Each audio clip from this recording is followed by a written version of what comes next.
Hey, how's it going? This video is going to be the first part of a two-part series of me making this beautiful medieval fantasy windmill diorama.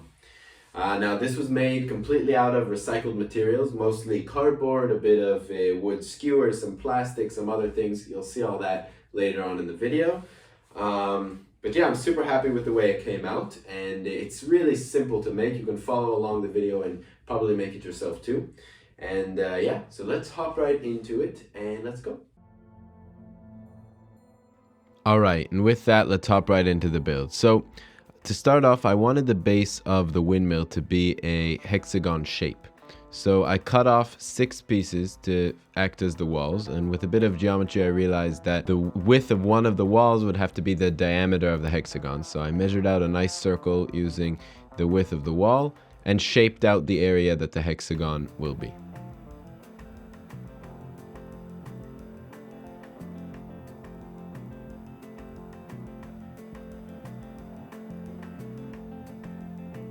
Once the base was cut out, I attached the walls using hot glue around the sides of it.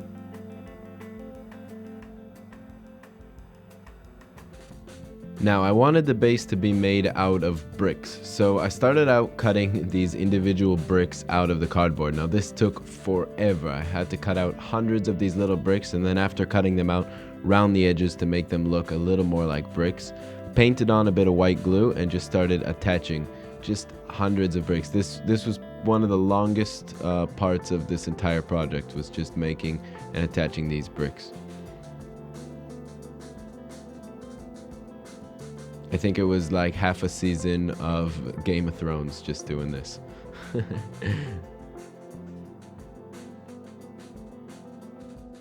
Once the bricks were added, it was time to make the stairs. So I measured out a piece of cardboard exactly the same height as the base that I'd made so far, and I started sketching out the pattern and the size that the stairs were going to be. Once this was sketched out, I just started to cut along the lines I had made to separate the two pieces of stairs from each other. Then I measured them to make sure they were exactly the same size, marked off the edge, and there we go. I have two identical stair pieces.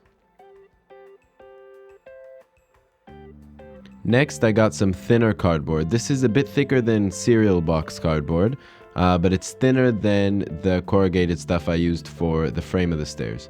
Then with a bit of hot glue, I just attached the individual stair pieces across. The last step for the stairs was just attaching the railing. I cut off a few pieces of cardboard that were a bit bigger than the original stair pieces to act as a railing, and just hot glued them on. As you can see, the stairs are done. I attached them onto the build, and now I'm starting to work on the main windmill part. This is done very basically just by cutting off a few pieces of square cardboard the size that I want and just sticking them together. Next, I decided I wanted the walls to kind of curve in a bit, just give it a bit more visual interest. So I cut these pieces out that were a bit of an angle and attached them together just like I did at the bottom. Next, I needed to make the mechanism for the blades. So I started off by just sticking a skewer right through the cardboard. Now the skewer is thinner than a log that could hold up the entire blades of the windmill, so I just wrapped a bit of cardboard around it. And now because the skewer goes through the middle of the box, I will be able to turn both sides of this log. It's time to start hiding the mess of the corrugated cardboard. I did this simply by finding some rectangular skewers and just hot gluing them on around every place that you see the cardboard. This really makes a nice frame for the build and hides all the ugly corrugation. To make the blades of the windmill, I just started off by cutting out those same rectangle skewers and just laying them out in a nice kind of haphazard, making sure they're not too straight and not too perfect frame to make these nice medieval fantasy looking windmill blades. I hot glued them onto the pole, and once that was done, because the pole could spin because of the skewer through the middle, I had a working windmill. Next, I'm going to show you how I make doors. Now, this door technique, if you want to see a more in-depth video on it, I actually got this from some guy named JH Miniatures. He mostly does all kinds of Warhammer miniature making, I think. But he did a video about 2 years ago just of him making a few medieval houses and painting them, and those really were the videos that kind of got me into this whole miniature making thing. Now I'm gonna do the exact same thing for the door you can see in the background on the actual windmill, but this door is not for that. This is going to be a little balcony door that I will add on to just add a bit more interest onto the windmill and make it a little less boring. Next, it's time for the roof. So this is a similar bit to the bricks, but instead of rounding the edges, I just make these little square tabs and I will super glue the first layer, as you can see. That way it sticks on strong and it dries quickly. Next, I painted on a bunch of the white glue and I just attached them all on one by one. Now this is again something I learned from JH Miniatures, the same video you can see on his channel on making a medieval house. As you can see, the windmill is coming out really nice and is starting to look really, really good. For this next part, I will make a few windows. Now, I'm just kind of speeding through this part because, I don't know, it's not too interesting. It's using the same techniques I've used in the rest of the build, and plus I'm not sure exactly how happy I was with this window, but that's just kind of how it is. You can see kind of my idea.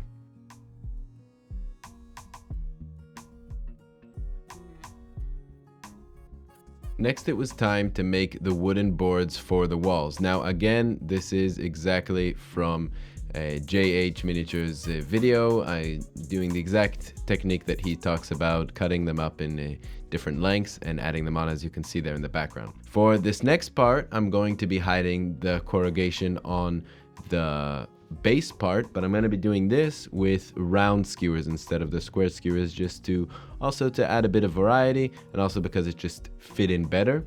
And then the rectangle skewers once again across the top. Next, I'm going to add on these little posts using a bit of smaller skewers and the rectangle skewers again to make a nice fence going around. Now, as you can see, I added this little crane here, to add a bit of visual interest, and I'll hang some I think some hay and stuff from it later, we'll have to see. I left a little opening on the railing so that the crane can be used to lift things on and off the platform.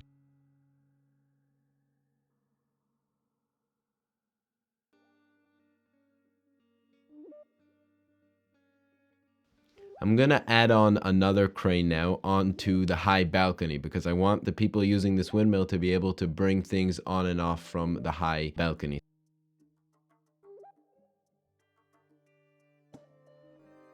Finally, it's time to add on the floor. So I cut off a bit of bigger bricks, partly because I didn't have energy to cut out all the small bricks, and also I just thought it would look better if I had some nice bigger square bricks across the top.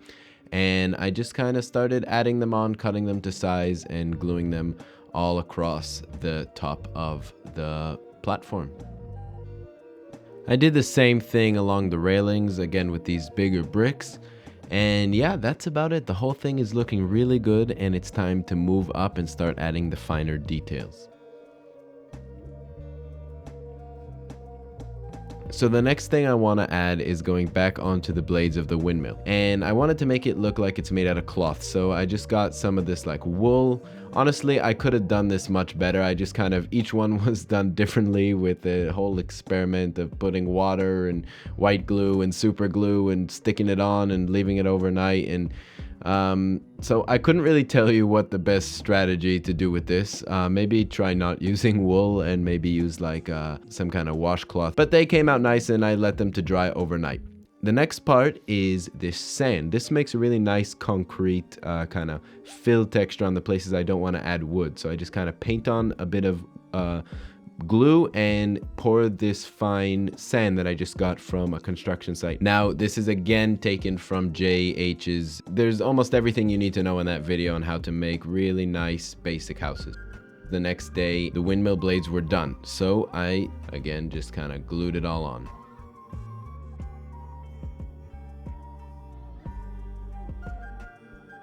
With that done, it is now time for the base. The entire structure is ready, and I moved on to making the base. I laid it out on a bigger piece of cardboard, sketched out the frame that I want the first layer to be, cut it out, and also sketched out where the windmill is going to be placed. Now, as you can see here, because I know I am going to add on more cardboard, I just kind of smooth out the edges on the cardboard so that it won't be such a stiff 90-degree angle onto the next pieces that will be below and above.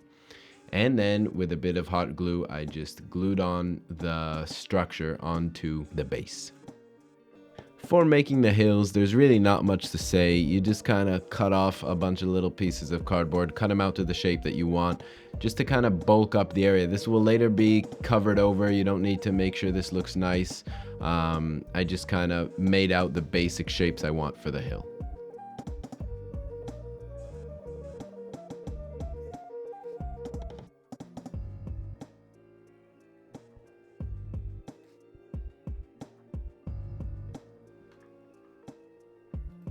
Next, I marked out the river on a very big piece of cardboard, and I knew that the river part is going to be the thinnest part of the base, so I needed to strengthen that up. So I just glued on a bunch of these popsicle sticks and sandwiched them between two very big pieces of cardboard, and that will be used to hold the river part together so that it doesn't break.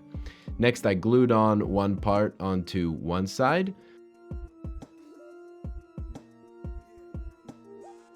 and for the side of the structure, I did the exact same thing.